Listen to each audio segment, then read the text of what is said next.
Hi, and welcome to the CD&R Railroad, where today I'm going to talk about ballasting your track. This is just the way I do it. This isn't the only way to do it. There's a lot of ways to do it. If you do it different, that's fine. I'm just doing this video just to kind of explain how I do it and maybe give you a different tip or something that may work for your railroad. So again, this is just the way I do it. One of the first things that you want to do before you ballast your track, I want to talk a little bit about that, is I've got the cork road bed down, and road bed is to give it the realistic look of the elevation in real life. Road bed is used for drainage and just keep weed growth down and to give the ties a solid base for it to set on. You don't have to use the road bed if you don't want to, but if you want it to look a little more realistic, the cork road bed, or there's different ones. There's plywood road bed, there's homosote road bed. It's whatever you'd like to have, but this is just what I use. But after you've put that down, and I've used the Atlas Code 83 Flex Track here, and I've already weathered it. I took an airbrush to it and with a brown and just kind of weathered it down, took the shine off of it and stuff, so I'm not going to talk how I done that.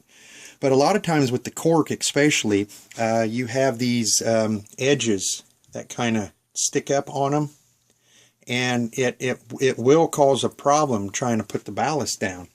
So one of the things that I do is I just take a sanding block, or you can do a piece of sandpaper or whatever, and I do it once it's already down, but you just take it and you just sand these edges off like this. You would just sand them off, and then that way all those edges are then off to where the ballast is going to be a smoother transition than sticking out and causing it to look bad. Because one of the things with ballast and track is it's one of the first things I notice when I look at a model railroad.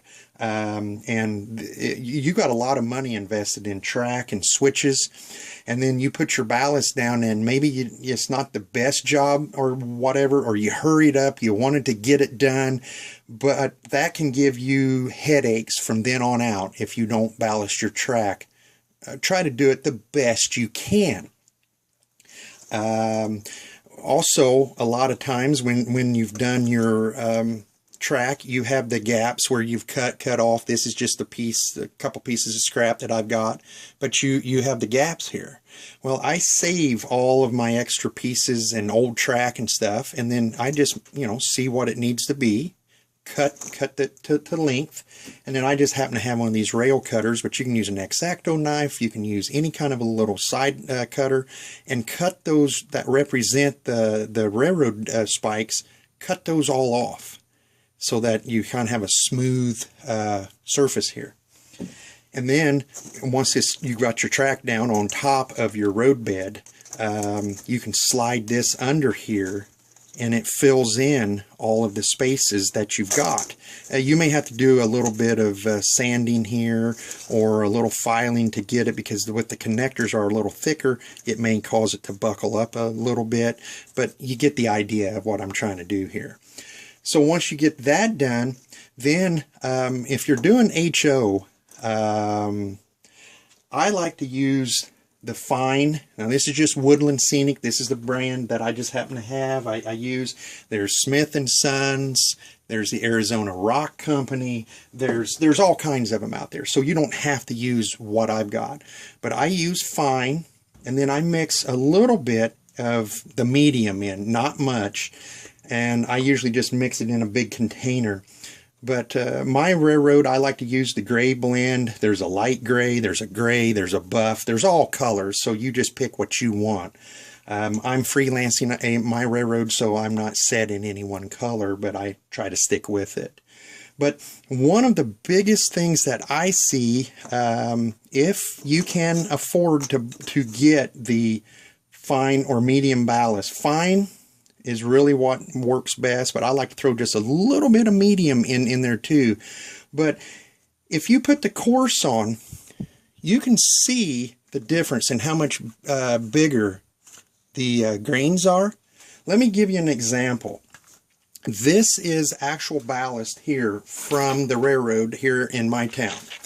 and you can kind of see the size of it. Now it's golf ball size, maybe a little bit tennis ball size, pieces like that, you know, 2 inches across or so, 2.5. And this is just what I picked up off of a siding, okay? Now, if you go using coarse on your railroad 8 HO scale, this is what it's starting to look like. 6, 7, 8 soccer ball size pieces is what coarse turf represents on your HO scale track. So, I mean, if you're wanting to try to get it realistic looking, and like I said, now if you've got tons of this and you're not concerned about how the realistic looks, it's fine. It's your layout. You do whatever you want on it, and that's fine. But I'm just giving you some suggestions on what I do. So anyway, that's why I chose the fine and a little bit of the medium. Well, on the sides here, sometimes this ballast likes to roll off and it gets to be a bit of a problem. So I like to just take some, I just happen to use Elmer's glue, but I just like to have some of this and just put it down onto the sides here. Doesn't have to be anything perfect. Just try to keep it off of the ties. And then just take a cheap old paintbrush here that I got in a kit, you know, 6 of them for $1. I mean, it's nothing fancy. And just put that down onto here. Just on the side of it is really where you need to go. Try to avoid getting it up on the ties if you can. And if it's not perfect, that's okay. If you got some up on here, it's okay too. But just kind of do the side here, and that way it will stick, and it'll give it some tooth to grab a hold of. Now you can do as much of this as you want. I'm just doing this small area here. You need to do it on the other side too. And then I like to just take one of these plastic little old spoons. Nothing fancy there either. Just if you get some ice cream, wash the thing out, and you've got it. And then I just have a little measuring cup here that I stole from my wife that she no longer used. And I just like to sprinkle the sides of them here just to get it onto the sides, to get it to stick to the sides of it. Again, it doesn't have to be perfect because you're going to come back in here with more in just a little bit. Okay, so you have that. And then I like to take just one of these cheap old brushes. This thing cost me like 89 cents at a hardware store. It's nothing fancy. And I'll just go ahead and just run it down along here just to make sure that it's not really sticking up there too much and causing much of a problem. You can kind of move it around. And again, this is not really set in stone here. There's really no way that you really need to be doing this. You just want to keep it from sticking up and kind of level it out. Now there's different ways of putting ballast down. These here are from Micromark. They don't hold a lot, but they got holes in them and they ride on the rail. And as long as the two marks are not in line, it's shut off. But if you open them, it does this number. So you put this onto the rail, and I'm just going to do an area down here with it because, well, if I can get it onto the rail, that's what it needs to do. Okay, there. Just take this and pour some into this, and again, if they're closed or if they're not aligned, then it's shut off. So I'll get it turned back around here to the right way that it needs to be. Okay, so you turn that, and then you can just drag it along like so, and you turn it to shut it off. Now, it doesn't put a lot down, but you can take your brush here, and you can kind of take this brush and just move it along, and it scatters it out to where it's pretty decent there. And you'd have to go back over that again with that one. Then there's this one here. This here runs $10-12 for this, and you get some other little things with it. This one here is one of the expensive ones. I went ahead and got and just thought I'd give it a try. It's got a little shut-off gate that opens and closes. It's got wheels that rides on the track. It adjusts the height for different courses, thickness, or however you want it. Once you get your height adjusted, you can pour some of this into here. This thing is pretty slick, but 30 to 50 bucks. I'm just doing it another way is much simpler, but you can get a lot of stuff down with this in a hurry. If you've got a bunch of stuff, I mean, you can move out on this. You open this thing up and you just roll it right along. Okay, now you see the ballast is all along there. I just take this brush again and I just come right up along here, just like so, and I sweep it off. And you may have to go over there 2 or 3 times, make sure it kind of sticks off to the side and knocking it off, because in real life ballast doesn't really stick on top of the ties very often. Oh, you'll see some occasional pieces, but you don't want to have a bunch. And you want to make sure there's not a lot of them sticking up along the rails here.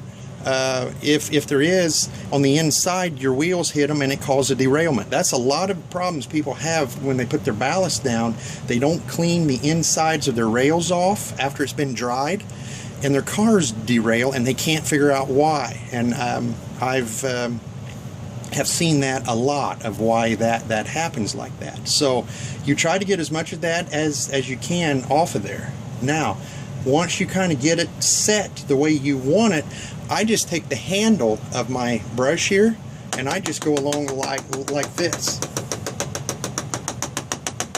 That knocks a lot of it off the top, and it settles it down into the ties a little bit better and makes it set better. Now, the final way of doing it, which is just about the quickest and easiest way, cheapest way, is again, just get a measuring cup. This is like a 3rd size measuring cup, and I just take it, and let me turn this camera just a little bit here, so bear with me just a little bit. I know I don't have an area completely glued onto the side here. I'm doing a little bit more than what I thought I would here, but I just take this measuring cup and I just start sprinkling it along the top. Now, I haven't put glue down along the side, but you're going to get the idea that this can work just as well as that $50 item right there. That $50 ballast spreader is nice, and it can get a lot of area done, but that measuring cup right there does the same thing. So you can just sweep it off the same way, just like I did on the other. It's not a science here. Just sweep it off and then take the handle and just tap it. Pretty well takes it all off of there. Now, one of the ways of getting get this thing adjusted back again, one of the things that you need to do is you want to glue it down once you have all that done. So you can take white glue. This is just glue and water. Now you can take this, and I'm going to do an area here and I can redo this later, but you take this and you see how the glue just runs around. It doesn't really soak in. It picks the ballast up. It moves it all over the place. It makes a mess. Doesn't work good. Well, this is 50-50 mix, just like a mustard bottle. It's a 50-50 mix of rubbing alcohol that was 70%, and I just watered it down to make approximately a 50% solution. So I'll just put this on here. I'll turn this upside down, and you just run this right along here, and you soak this all in. See how it's soaking into that ballast, and it's not really moving any? You just keep pouring it on until it soaks in nice. It's wetting it down, and you can even take it back over the glue that you just done and it'll help spread that out. But again, you would do all sides that you want to do. Okay, Then I just come back with my white glue again, 50-50 water and glue, and I'll just tip that up and just squeeze it a little bit, and see how that glue just starts to wick in there. Okay, then you can come back here, you can do the same thing. Now you do see a little bit moves. There is some that has moved, especially here where I was showing you the way it did the first time. That's why that moved off of there. Now that will dry, and that'll all wick up into there, and that will become pretty solid. Again, one of the things that I just want to emphasize, if you're going to ballast your track, take your time on it. Try to do it right, because again, there's a lot of money invested in turnouts and track, and if you do a bad job on that, you've ruined a lot of stuff, especially if it doesn't work right. Always make sure all of your connectors are tight before you do this. Get all your wiring ran first, and make sure that train runs in both directions, fast and slow, without any derailments. If it derails now, before you put the ballast on, it's not going to fix itself. It's going to keep derailing, and if you've got to pull that track up, then you have a mess. So this is just a technique that I do. It may not be for everybody. Someone else may have a different idea. Someone else may do it differently. That's fine. I'm just showing you how I do it. So thanks for listening and watching, and I'll have more videos in the future about various things I do on the CD&R Railroad. And thanks again, and I'll talk to you later.